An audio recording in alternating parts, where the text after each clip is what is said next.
श्रीमद् राजचंद्र जी हुए, इसलिए उनके प्रति मेरी सम्मान बुद्धि कितनी अत्यधिक होगी, जिसका कुछ अनुमान पाठक स्वयं लगा सकते हैं। उनके लेखों की एक असाधारणता यह है कि उन्होंने स्वयं जो अनुभव किया वही लिखा। उसमें कहीं भी कृत्रिमता नहीं। दूसरों के ऊपर छाप डालने के लिए उन्होंने एक लाइन भी लिखी हो, ऐसा मैंने नहीं देखा। उनकी आंखों में चमत्कार था। वे अत्यंत तेजस्वी थे। विह्वलता जरा सा भी नहीं थी। देखने में शांत मूर्ति थे। उनके कंठ में इतना माधुर्य था कि उनको सुनने वाले थकते ही नहीं थे। चेहरे में अंतरानंद की छाया थी। यह वर्णन संयमी के विषय में संभव है। केवल बाह्याडंबर से मनुष्य वीतरागी नहीं हो सकता।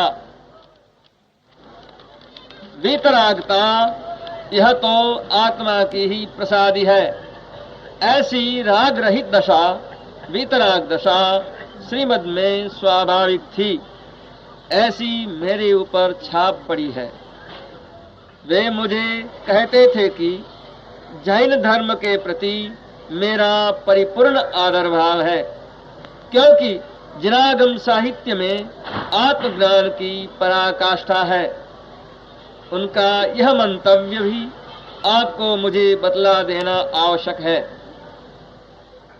इस विषय में अपना मत देने के लिए मैं अपने आप को बिल्कुल अनधिकारी समझता हूँ, क्योंकि तद विषयक इंसाफ देने के लिए मुझे जैन मार्ग का अच्छा परिचय होना चाहिए।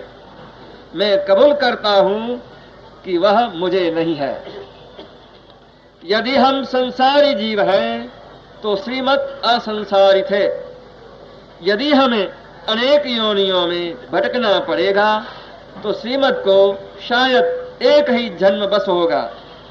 हम शायद मोक्ष से दूर भागते होंगे तो श्रीमद् वायुवेग से मोक्ष की ओर धंसे जा रहे थे।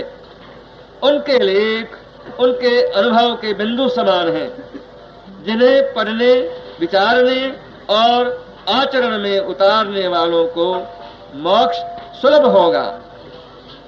उनकी कषाएं मंद पड़ेगी और वे देह का मोह छोड़कर आत्मार्थी बनेंगे। फिर चाहे वे हिंदू हों कि वा अन्य धर्मी, ऐसा मेरा सुदृढ़ विश्वास है।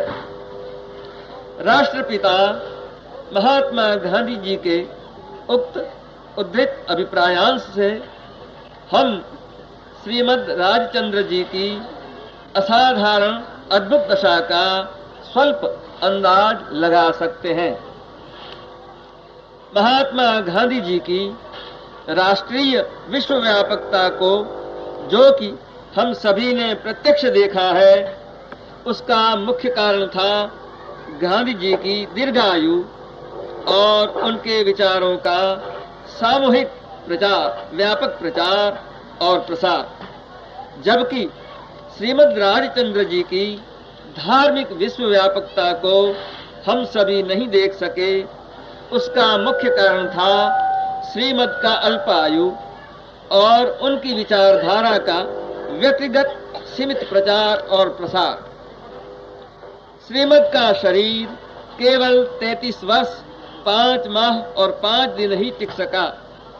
गांधी जी से वे केवल 1 वर्ष 10 मास और 12 दिन ही बड़े थे।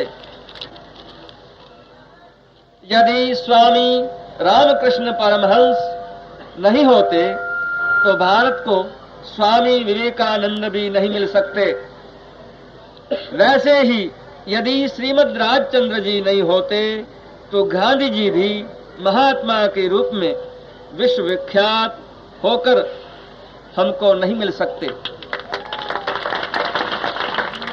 फलतः भारत को स्वतंत्र रूप में हम नहीं देख पाते।